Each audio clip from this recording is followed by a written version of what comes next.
Cette montre ravissante, Boucheron, a exactement mon âge.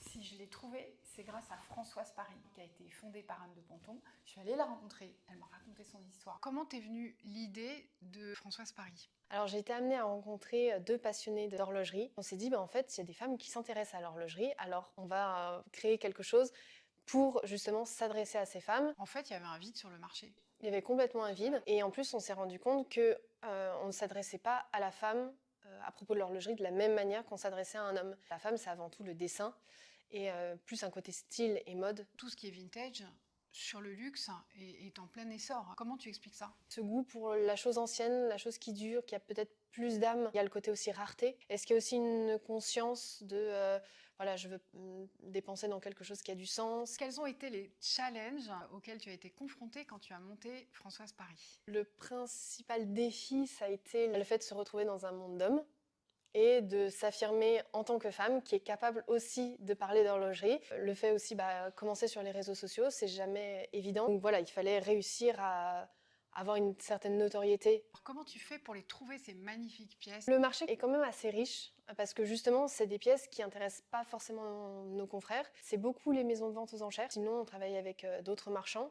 On a quelques particuliers aussi. On a par exemple donc cette Audemars Piguet Royal Oak. À la fois, on a l'histoire bien sûr du modèle, mais également l'histoire de la pièce en tant que telle. Donc là, par exemple, c'est une pièce assez rare puisque c'est un modèle dont la taille n'est plus proposée en boutique. C'était la taille féminine qui a été créée à l'époque. Alors tu dis 11, c'est-à-dire que tu es pas toute seule dans Françoise Paris. Il y a deux frères avec qui j'ai monté l'entreprise et on a Clara qui s'occupe de tout ce qui est pilier de croissance pour l'entreprise, des collaborations, des partenariats. Avec Clara, on est les deux seuls à plein temps sur le projet. On est des femmes qui s'adressent à des femmes, mais il y a quelque chose de cohérent. En fait, sur ton site, tu t'appelles Françoise. Pourquoi Françoise? En fait, on a vraiment voulu donner une identité à cette entreprise et que ce soit vraiment une femme qui s'adresse à des femmes.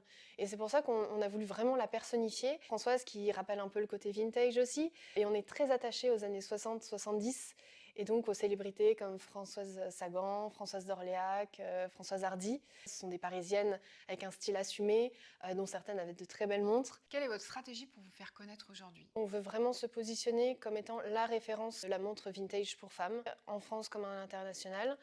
Et les réseaux sociaux jouent un rôle primordial, le site internet aussi bien sûr, et tous les contacts avec la presse. En attendant d'avoir notre showroom et de pouvoir accueillir les clients de chez nous, on se développe plus avec des collaborations avec d'autres marques où on fait des pop-up, des événements.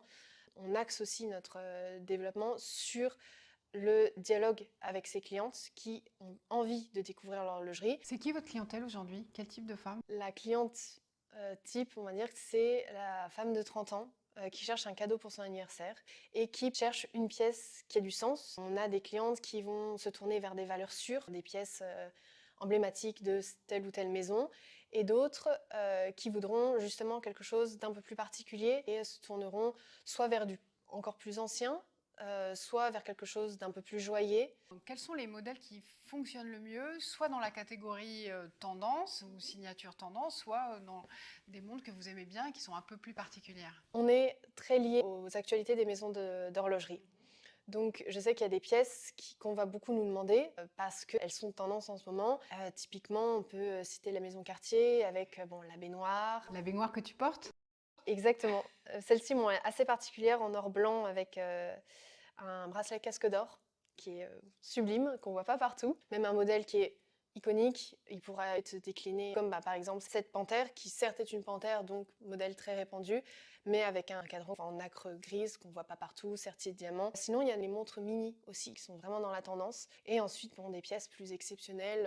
Je sais que la maison Piaget est aussi beaucoup à l'honneur, en particulier avec des cadrans en pierre dure. Après des pièces qu'on voit pas partout, des Tankobus, des Cartier Sonates. Est-ce qu'il y a des années qui sont plus à la mode en ce moment? Les années 90 fonctionnent très bien. Et ensuite les années 70, où là, la créativité des maisons était sans borne. À la fois, il y a un travail horloger, certes, mais il y a tout un travail de joaillerie. Quel conseil tu donnerais à quelqu'un qui veut monter une marque aujourd'hui dans le domaine de l'horlogerie, de la joaillerie? Je dirais que c'est oui, la passion, le travail et l'entourage. Super. Où est-ce qu'on vous trouve quand on cherche une jolie montre? Soit directement sur Instagram, ou soit par le biais du site internet. Et ensuite, nous, on est disponible pour des rendez-vous à Paris. Merci. Avec grand plaisir, merci à vous.